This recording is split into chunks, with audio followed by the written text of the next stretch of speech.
Assalamualaikum warahmatullahi wabarakatuh. Tentunya puji syukur kehadirat Allah Ta'ala, Tuhan Yang Maha Kuasa. Berkat limpahan taufik hidayahnya, kita semua bisa hadir di sini dalam keadaan selamat, semoga tambah sehat. Bapak Ibu, saya kenalkan, nama saya Sugiantoro dari Mojokerto. Kami hadir di sini tidak lain untuk menyapa Bapak Ibu yang mungkin belum kenal pada kami. Kami kenalkan apa itu artinya Depo Manggata Mojopahit. Depo itu artinya tempat, Manggata itu bahasa lainnya itu rumput teki ya. Rumput teki itu bahasa di daerah Kalimantan, Sulawesi maupun Maluku itu disebut Manggata. Kalau bagi anak-anak remaja yang sudah paham tentang bahasa Latin, bahasa Yunani, itu rumput teki itu disebut juga dengan Sipirus rotandus. Sedangkan Mojopahit mungkin Bapak Ibu tidak asing. Kerajaan terbesar dunia itu adalah Mojopahit. Ini makanya artinya Depo Manggata Mojopahit tempat untuk membangun kehidupan masyarakat yang sehat dan sejahtera. Sesuai dengan kalau di sekolah itu ada sumpah patih kacamata, yaitu Hamukti Palapa atau Amukti Palapa. Artinya Amukti Palapa itu kalau bahasa aslinya adalah Hamukti Palopo. Hamukti itu kesejahteraan, kemakmuran. Palopo itu bahasa Sanskerta yang artinya adalah bersama. Berarti sumpah Hamukti Palapa itu artinya kemakmuran atau kesejahteraan bersama. Nah, dengan semangat itu maka kami hadir di sini untuk ikut membangun kehidupan masyarakat yang sehat, mandiri dan sejahtera. Kenapa harus sehat? Kalau orang sakit berapapun hartanya itu bisa habis untuk berobat. Maka kalau orang sehat bisa mandiri, karena orang sakit pasti butuh perawat, butuh dibantu keluarga maupun orang lain. Maka kalau sudah tidak butuh, karena sudah sehat, maka bisa bekerja, mampu bergerak sendiri dan bisa berusaha sendiri. Maka program kami adalah biar orang itu tidak tergantung obat maupun orang lain, maka harus sehat, maka mandiri. Seseorang yang sudah mandiri untuk mencapai hidup yang secara bisa, kenapa dia mampu berusaha berdagang macam-macam, bertani, berternak dan sebagainya. Ini adalah untuk membangun betul-betul kehidupan masyarakat yang sejahtera. Sejahtera itu ada dua hal. Satu, lahir batin. Lahir itu tidak terjajah, baik itu oleh kompeni kolonial Belanda, Perancis, Inggris, Amerika dan sebagainya, atau penjajahan secara ekonomi. Masyarakat tidak tergadai oleh rentenir atau lintah darat, atau bank-bank, baik bank BRI, BNI, BCA, apapun itu jajah ekonomi rakyat. Haram hukumnya. Koperasi itu juga haram sebenarnya. Itu menjajah ekonomi rakyat. Maka seharusnya tidak ada penjajahan, karena sudah termaktum di dalam pembukaan Undang-Undang 45 bahwa penjajahan di muka bumi ini harus dinyahkan karena tidak sesuai dengan peri kemanusiaan dan peri keadilan. Rakyat ini sudah bayar pajak, sudah macam-macam, tapi hidupannya masih tidak sejahtera. BPJS cuma gitu-gitu saja. Pelayanan kesehatan di rumah sakit ya gitu saja. Masyarakat tidak mendapatkan haknya dengan baik.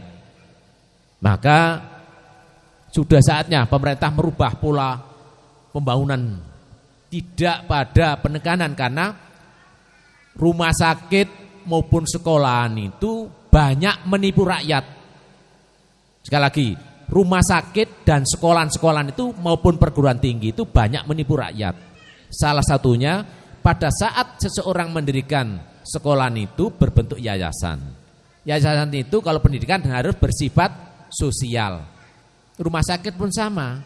Syaratnya itu visi misinya sosial, prakteknya kalau orang tidak mampu membayar sekolah, membayar uang gedung, bla bla bla bla, tidak boleh ikut tuh ujian. Orang miskin masuk rumah sakit, nggak bawa kartu BPJS, nggak punya uang, tidak akan dilayani. Ini contoh bahwa mereka sudah melakukan kebohongan publik dan menipu rakyat. Tapi kenapa sampai hari ini tidak ada tindakan? Ini sudah nipu itu. Makanya saya sampaikan pada Bapak Ibu sekalian bahwa mari kita mulai dari diri kita sendiri untuk pola hidup sehat, berpikir sehat, dan berperilaku sehat. Karena sehat itu mahal. Tapi bukan berarti tidak terjangkau. Bagaimana membuat masyarakat bisa menjangkau kesehatan dengan baik. Bapak Ibu yang saya hormati, tema hari ini sebelum nanti kita masuk pada bagaimana peternakan, perikanan, pertanian, kesehatan Bapak Ibu, mungkin putra-putrinya ada gangguan mata, epilepsi, kanker, tumor, atau ibu keputihan, nyeri haid, enggak enak, matanya kabur.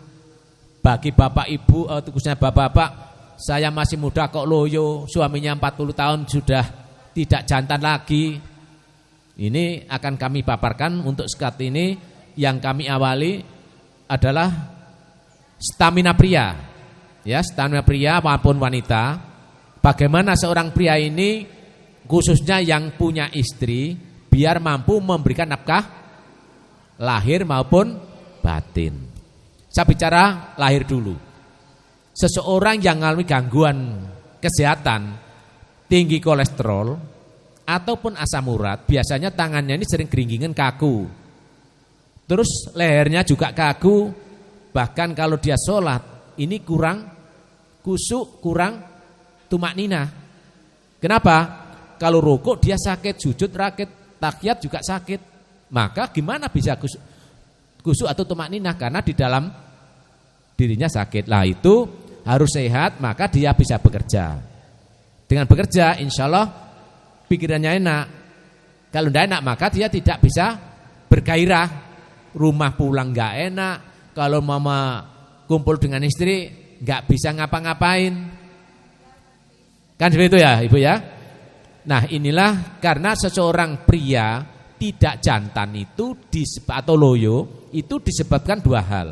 Satu, pengaruh pikiran, kedua pengaruh kesehatan.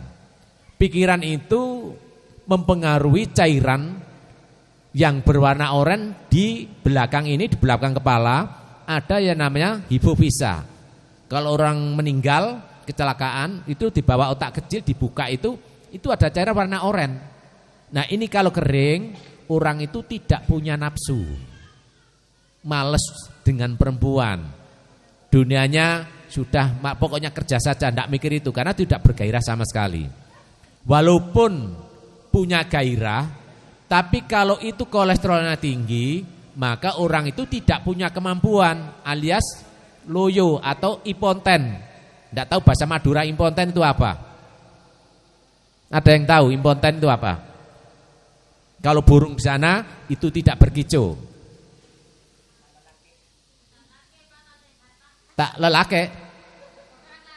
Kurang gitu ya. Ya saya bukan orang Madura, maaf.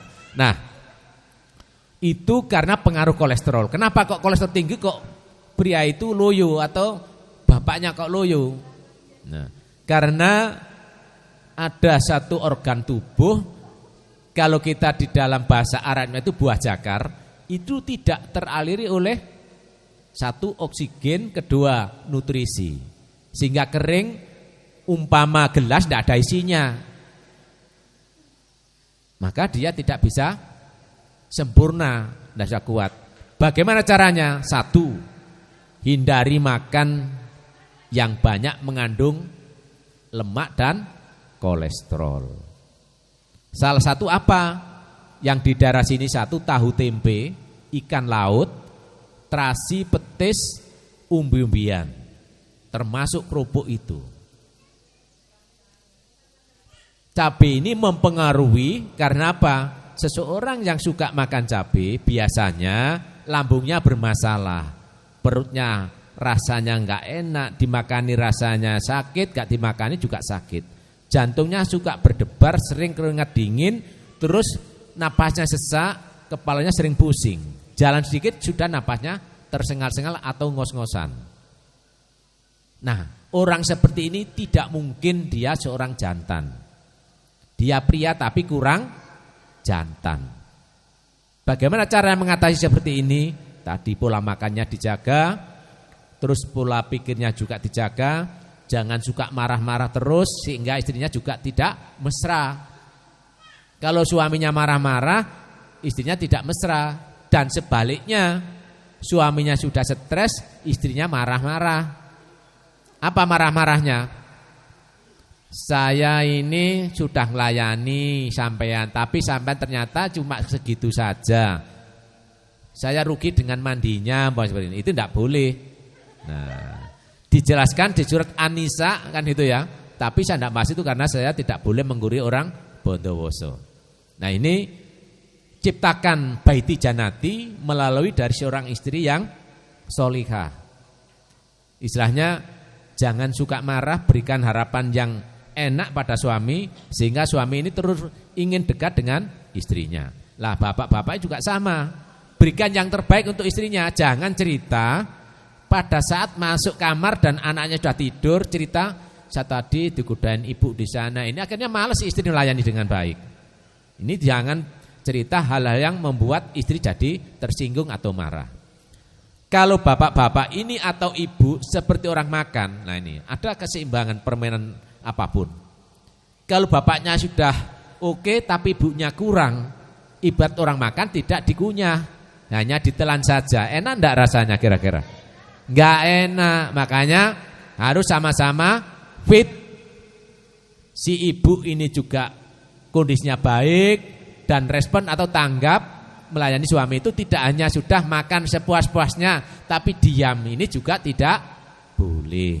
Kenapa? Ini juga sudah diatur dalam agama itu, bagaimana menyenangkan memuaskan suami juga kaya akan pahala. Suami pun sama, jangan egois, asal gitu saja terus ditelantarkan istrinya juga tidak boleh. Makanya untuk kaum wanita, kalau itu capek, lelah dan ada perasaan malas, coba minum yang namanya kapsul herbal namanya Garsa.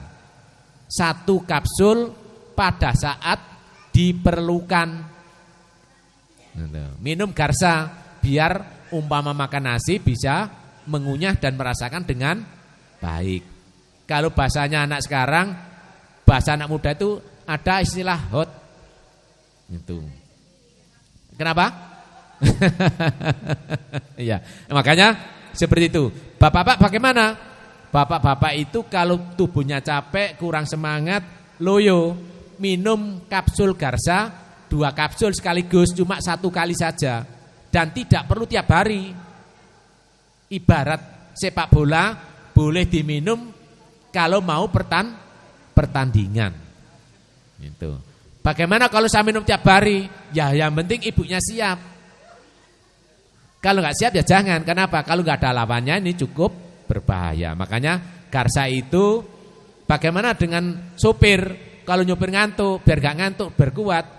Waktu nyopir berangkat minum 1 kapsul, diminum dengan air putih pun boleh, teh boleh, maka tidak capek, tidak ngantuk dan nyopirnya bisa konsentrasi dengan baik. Insya Allah lancar dan selamat baik perjalanan berangkat maupun pulangnya. Ini salah satu kelebihan Garsa. Garsa itu singkatan dari gairah dan perkasa.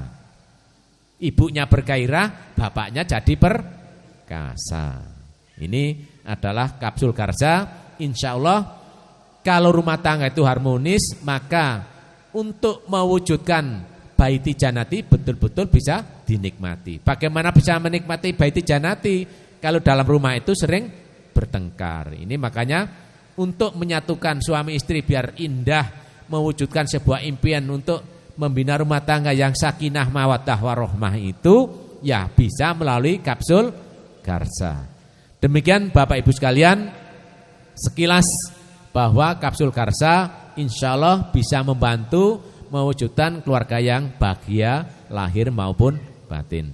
Demikian kami akhiri Dinas Syuratul Mustaqim. Wassalamualaikum warahmatullahi wabarakatuh.